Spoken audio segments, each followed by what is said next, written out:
Life channel باغ رغدان سعودیہ میں کسی زمانے میں بابل کے مولک باغات بے حد مشہور ہوئے تھے، اب ان کے آثار بھی مٹ چکے ہیں۔ یہ کس طرح سے بنائے گئے تھے یہ کوئی راز نہیں تھا۔ کئی اونچے نیچے پہاڑوں کو اس طرح سے ترتیب کیا گیا تھا کہ دور سے باغات یوں لگتے تھے کہ آسمانوں پہ مولک ہیں، لیکن یقیناً یہ پرانے دور میں ایک بہت بڑا کارنامہ تھا، جبکہ آج کی طرح سے جدید آلات اور سہولتیں نہ ہونے کے برابر تھیں۔ موجودہ دور میں امپائر اسٹیٹ بلڈنگ سے جو نت نئی بلڈنگ بنانے کا سلسلہ شروع ہوا تو وہ ابھی تک جاری ہے، لیکن اسلامی ممالک ان چیزوں میں بے حد پیچھے تھے۔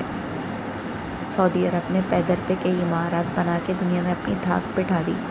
بالخصوص برج الخلیفہ کا ابھی تک تذکرہ چل رہا تھا کہ اس نے ایک اور کارنامہ انجام دے دیا۔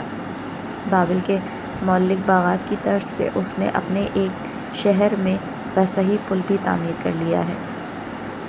باہا کے شہر میں رغدان پارک میں یہ پل بنایا گیا ہے، جو کہ 100 میٹر لمبا ہے اور تقریباً 13 سے 15 فٹ اونچا ہے۔ کیونکہ یہ ابھی تک عام طور پہ نہیں کھولا گیا ہے، یہ خاص طور پہ سیاحوں کے لیے بنایا گیا ہے جو باہا درے اور رغدان جنگل کے قریب جو ہے وہ اس طرح سے بنایا گیا ہے کہ وہ دور سے بادلوں اور درختوں کے اوپر سایہ فگن سے محسوس ہوتا ہے۔ رفتہ رفتہ اس باغ کو تمام شہریوں اور عام طور پہ کھول دیا جائے گا۔